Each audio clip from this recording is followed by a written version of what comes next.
হাসনা তার সার্জিসের মতো বড় বড় লেকচার দেওয়া মানুষের জন্য 17 বছর বিএনপি আন্দোলনকে, 17 বছর শাওন, নূরে আলম, বাবু, বড়াই গ্রামের বাবু, এদের রক্তের উপর দিয়ে আন্দোলন হয়েছে, এদের রক্তের উপর দিয়ে আন্দোলন হয়েছে। তো 15 সালের আন্দোলনটা ছিল ভয়াবহ এবং ভয়ঙ্কর আন্দোলন। আমাদেরকে জায়গা দেয়নি আত্মীয় স্বজন, বাস্তবতা। সে আত্মীয় স্বজনটা আজকে কি পরিস্থিতি। ছোট ভাই আমার ছিল একটা, পলিটেকনিকে হত্যা হলো, খুব ভালোবাসতো মতো পিচ্ছি।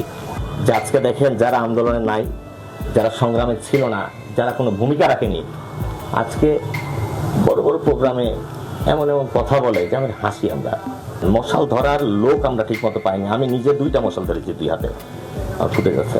ফ্যাসিস্ট যে কি, স্বৈরাচার আমরা শুনেছি, কিন্তু ফ্যাসিস্ট যে কি এটা আমরা দেখলাম। তৎকাতে একটি ছেলে কষ্ট দেয় রাস্তায়, রোজার মাসে 0 পয়েন্টে যখন যায়, ওসি বন্দুক কাট করে বলে এই অ্যারেস্ট করো, গাড়িতে তুলো, কষ্ট দেয়।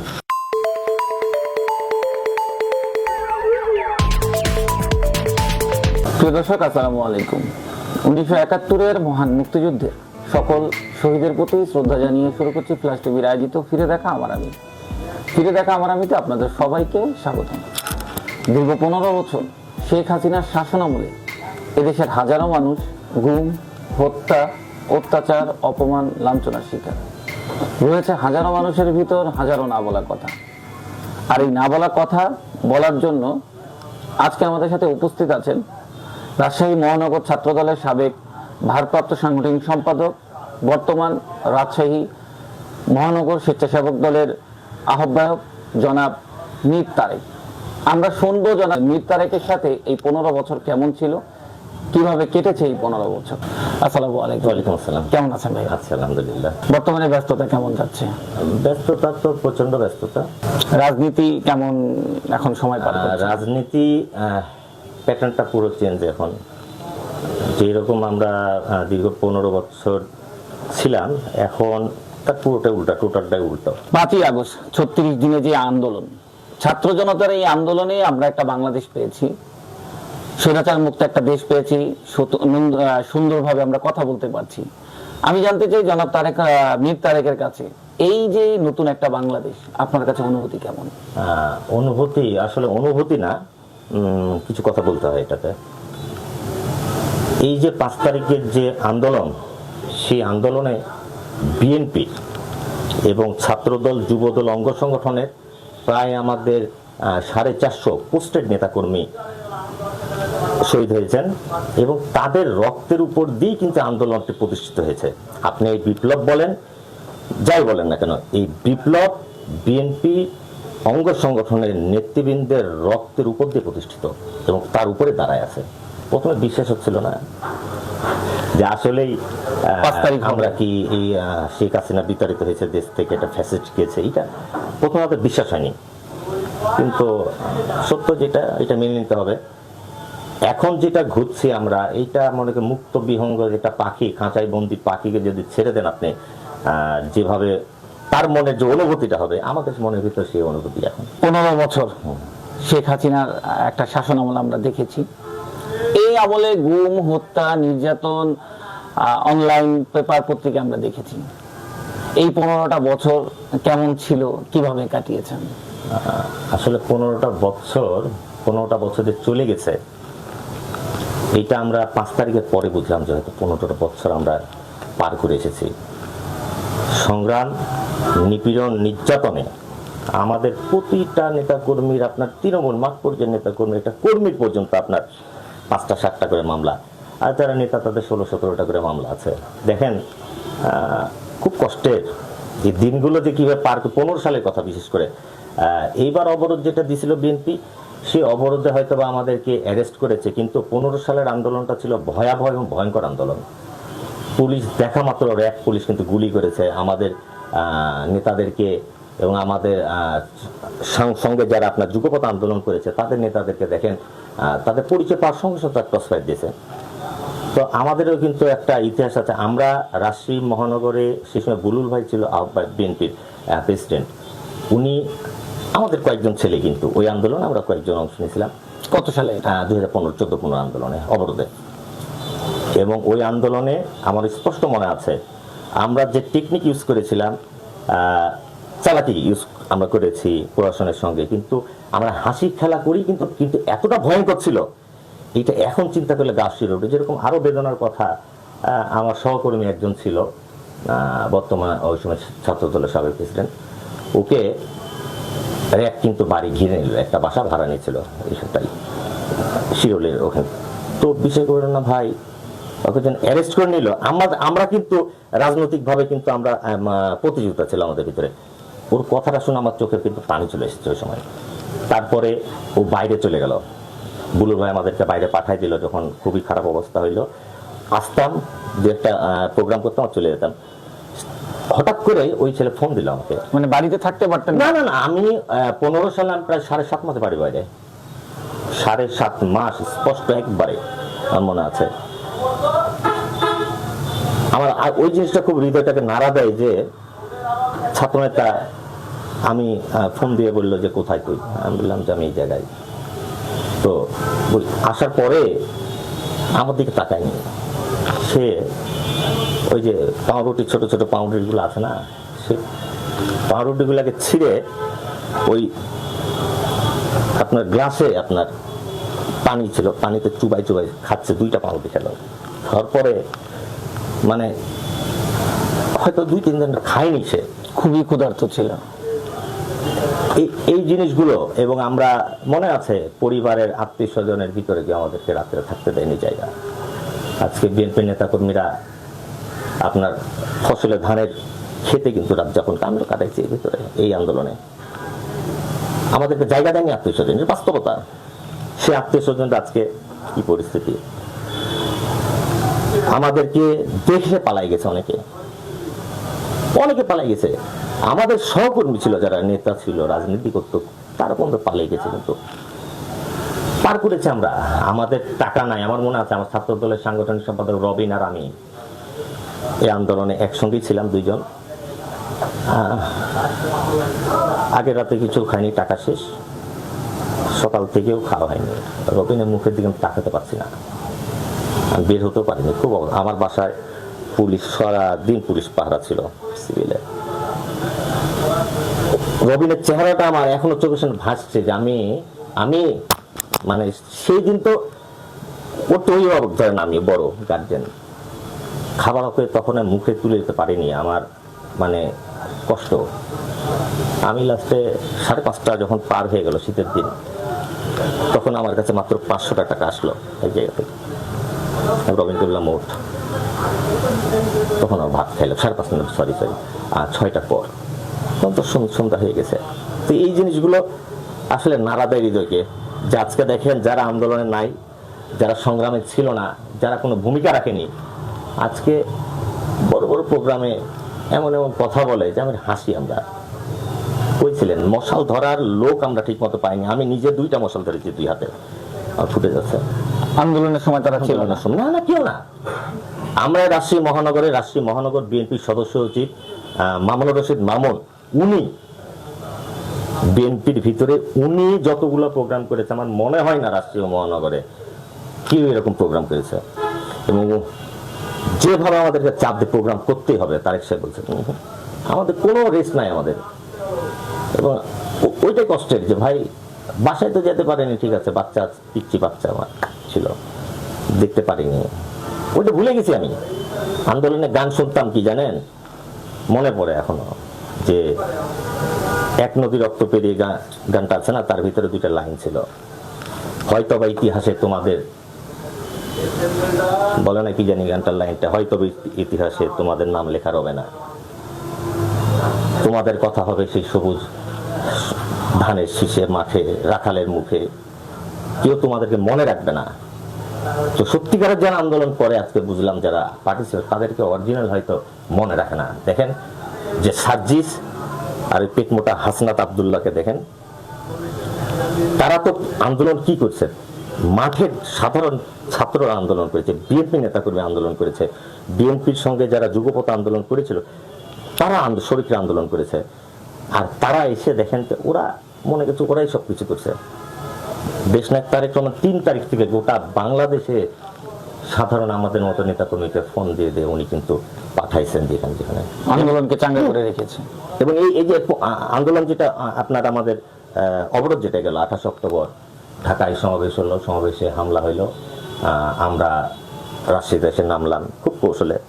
মামুন চাচা আমাদের সাথে উনি বললো যে না এইভাবে নামা যাবে না, বাস আমাদের ছিল, তো মেডিকেলের ভিতরে নামো। তাইলে হবে কি, মেডিকেলটা এমন একটা জায়গা যে মেডিকেলটার ভিতরে আপনার মানে লোকের একটু নজর কম থাকে।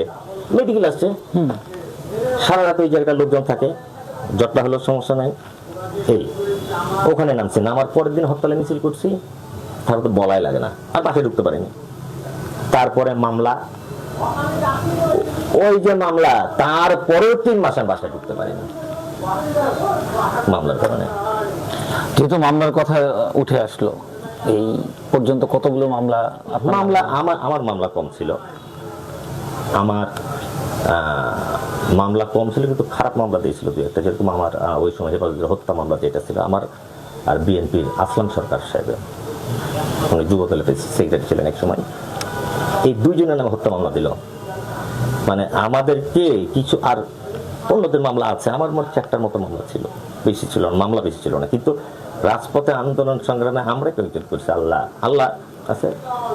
এইটা আমার কাছে খুবই মানে লাগে যে আমার গর্ব, আমার একটা ব্যক্তিগত আমার মনের ভিতরে একটা যে দেশনায়ক তারেক রহমান প্রথম এই আন্দোলনে অঙ্গ এবং সহযোগী সংগঠনের ভিতরে আমাকে ফোন দিয়েছিল ফার্স্ট। উনি ফার্স্টে ফোন দেয় অনেকক্ষণ, তো এটা আমার জীবনের সবচেয়ে বড় পাওয়া ছিল সেদিন, বড় অ্যাসেট।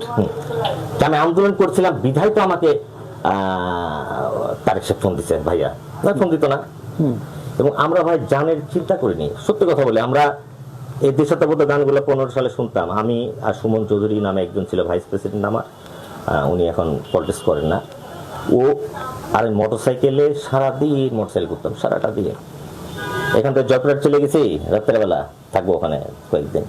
বুলুল ভাই ডাকবে, ওই সময় বুলুল ভাই মেয়র সাহেব ছিল, তখন আসবো, আবার কাজ করবো, বা হয়তো আপনার কোনো মিছিল মিটিং করবো, করে আবার আমরা চলে যাব।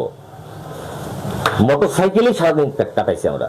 এবং আমার মনে আছে 3.5 মাসে মনে হয় আমরা 12,500 কিলোমিটার মোটরসাইকেল চালাইছিলাম, সারাদিন মোটরসাইকেল উপরে আমরা।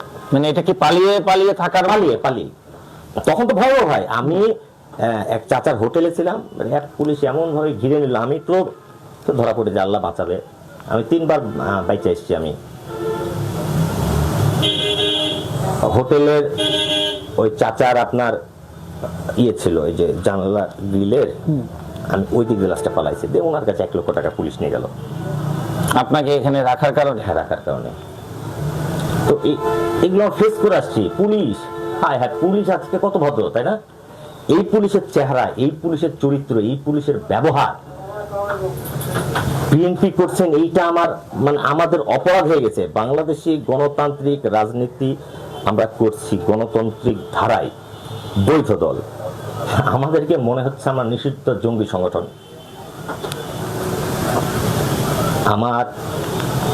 আমাদের সহকর্মীদের যে নির্যাতন, এটা মানুষের বলার কথা না। আসলে ফ্যাসিস্ট যে কি, স্বৈরাচার আমরা শুনেছি, কিন্তু ফ্যাসিস্ট যে কি এটা আমরা দেখলাম।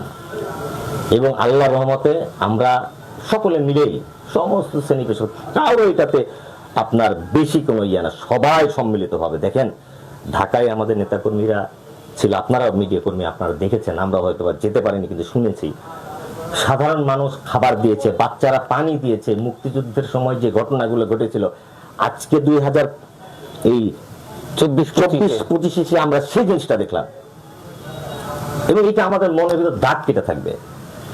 যেরকম দেখেছি অস্ত্র, ছাত্রলীগ, যুবলীগ, স্বেচ্ছাসেবক লীগের হাতে অস্ত্র, মেয়র, এই যে লিটন সাহেব, উনি নিজে যেভাবে অস্ত্র লেগেছেন, বিএনপি কোনোদিন অস্ত্র রাজনীতি করেনি, এরকম কোনোদিন করেনি। দেশনেত্রী বেগম খালেদা জিয়া দেশনেতা অস্ত্রের রাজনীতি বিশ্বাস করেন না, আমরা বিশ্বাস করি না। তো একটা বিষয় জানতে চাই, সেটা হচ্ছে যে আপনার ফ্যামিলির কথা যেহেতু বলেছেন, তো সেই জায়গা থেকে জানতে চাই যে আপনার এই রাজনীতির কারণে ফ্যামিলির শিকার ছিল কিনা? অবশ্যই ফ্যামিলি তো প্রচুর নির্যাতনের শিকার, পুলিশের অত্যাচার, পুলিশের মুখ খারাপ। আমাদের পরিবার, আমরা মোটামুটি একটা মধ্যবিত্ত বা আপনি একটু আল্লাহ আমাদের পরিবারে এরকম ভাষা শোনেনি। পুলিশ আমাদের বাসায় যে যেরকম ভাবে ভাষা ব্যবহার করেছে আপনার কারণে? আমার কারণে শুধু অপরাধ বিএনপি করা। আপনার ফ্যামিলি কখনো কাউকে কি অ্যারেস্ট করে নিয়ে গেছে? করে নাই। জাস্ট খারাপ ব্যবহারগুলো খারাপ ব্যবহার করছে, প্রচন্ড খারাপ ব্যবহার করছে, নজরদারিতে রাখা, মেন্টালি প্রেশার দেওয়া, কাগজ দেন, আপনার ছেলে ভোটার আইডি দেন, এই দেন ওই দেন, মেন্টালি প্রেশার। এই 15 বছর বা 16 বছরে আওয়ামী লীগ বা ছাত্রলীগের হাতে কখনো কি নির্যাতনের শিকার ছিলেন কিনা? না, আওয়ামী লীগ ছাত্রলীগ রাজশাহী শহরে এই নির্বাচনের পরে আওয়ামী লীগ ছাত্রলীগের এরা মানে ভয়ঙ্কর আকার ধারণ করলো। 24-এর এই আপনার 2017 সালের পর থেকে এরা ভয়ঙ্কর হয়ে গেল, কাউকে মানে না, ডোন্ট কেয়ার সবকিছু। ওই সময় আল্লাহর মতো রাজশাহী ছোট্ট জায়গা, আমাদেরকে নির্যাতন মানে আমাদের অন্যান্য ছাত্র দল যেরকম ক্যাম্পাসে ঢুকতে দেয়, কিন্তু ব্যক্তি আমাদেরকে নির্যাতন করে। ছোট ভাই আমার ছিল একটা, পলিটেকনিকে হত্যা হলো, খুব ভালোবাসতো আমাকে পিচ্ছি। আর আমার সঙ্গে আল্লাহর মতো ছোট যারা ভাইরা খুব ভালোবাসে আমাকে, এবং আমরাও চেষ্টা করি আমি তাদের জন্য কি করার। তো ওই ছেলেটার কথা চিন্তা হলো, কষ্ট দেয়, ওকে হত্যা করা হলো।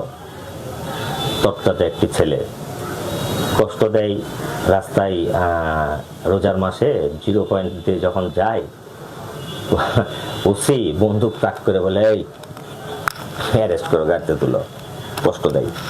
নদীর ধারে বসে আছি, পুলিশ গান ধরে আছে, এইভাবে বন্দুক ধরে আসছে। আমি কি ব্যাপার, এইদিকে তাকাই, এদিকে তাকাই, কেউ তো আমরাই তো তাহলে দিয়ে এসি ভাই হাত তোলো, নিয়ে যে আমাকে র্যাব গোয়েন্দা সংস্থা বলিয়ে বলা ঠিক না, 2015-16 সালের দিকে তখন আমাকে ধরলো মোবাইল ট্র্যাকিং করে। সাগরপাড়া রিক্সায় যাচ্ছিলাম রাত 9:30টার দিকে, মনে আছে। এটা তো বলতে চাচ্ছিলাম না, কিন্তু বেরিয়ে হয়ে গেল। আমাকে ধরার পরে আমি তো অস্ত্র দেখে লেখা দেখছি, অস্ত্র তার মানে তো প্রশাসনের লোক। চোখ বেঁধে নিয়ে যাওয়ার পরে নির্যাতন, 2 রাত 1 দিন, 2টা পায়ের গোড়ালি ভাঙা, আপনার ফেলে দিয়েছিল 0 পয়েন্টে মেরে চালান। তারপরে ওই ক্র্যাশ নেওয়া অবস্থায় বসে আছে আপনার পদ্মা গার্ডেনে, আমি ছোট ভাই 3জন, ডিবি এসে অ্যারেস্ট করে নিয়ে ওই অবস্থা নিয়ে চলে গেল। ওই অবস্থায় জেল কেটেছি।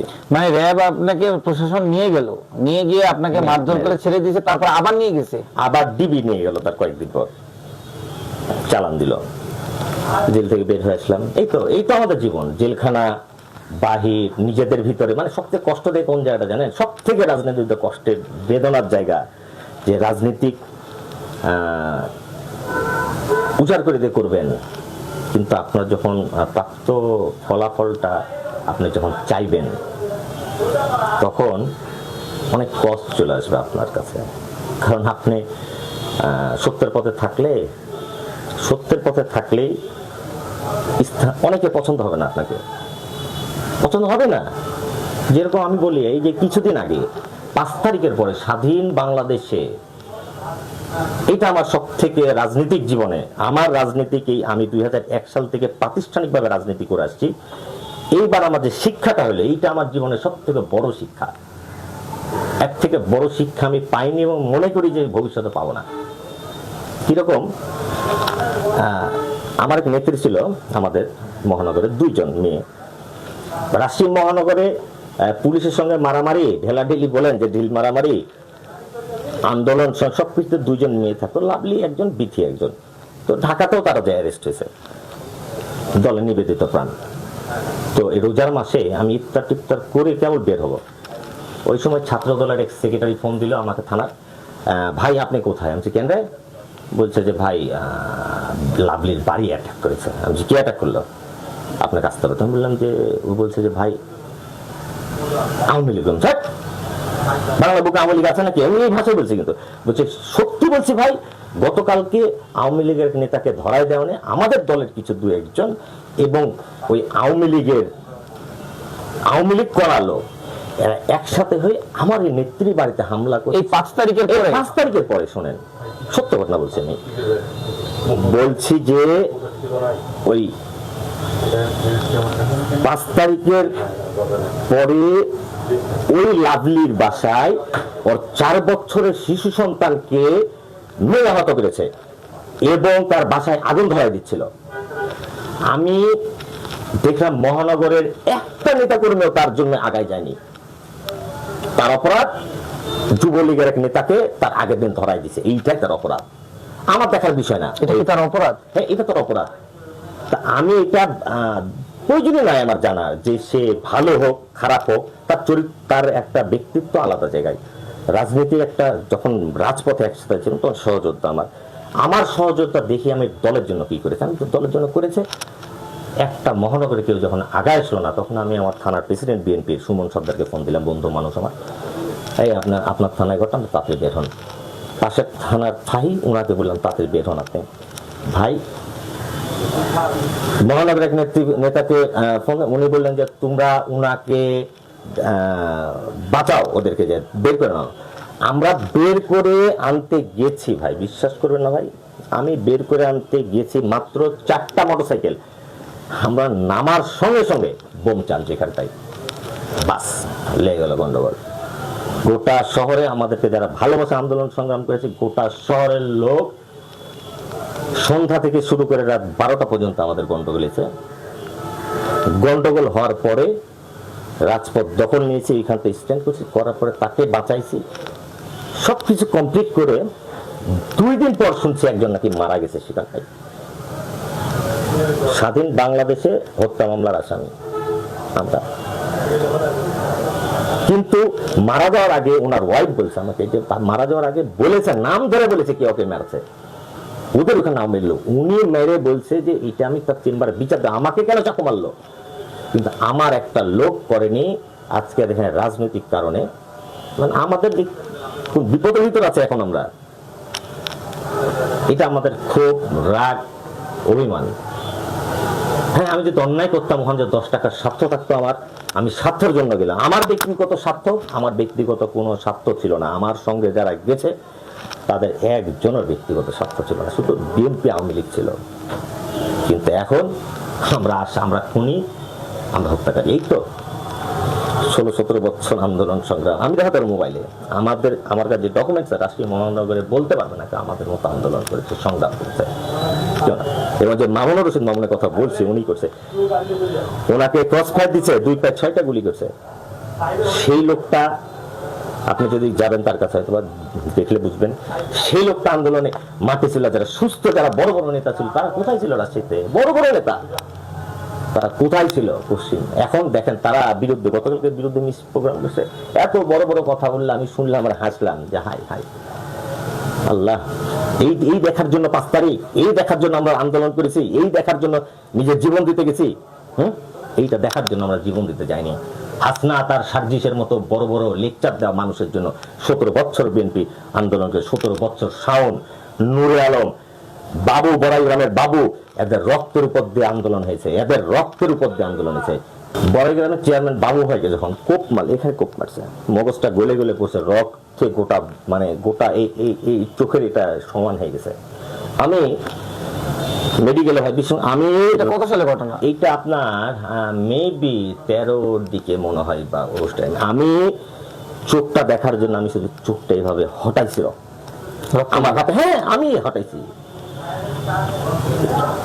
বিএনপি ভাই, আমরা আমাদের 17 বছর আন্দোলন সংগ্রাম বিএনপি টানা, কত ভাইকে হারাইছি, কত ভাই পঙ্গু হয়েছে। লিটন আমাদের চাইনিজ রাইফেল গুলি করলো,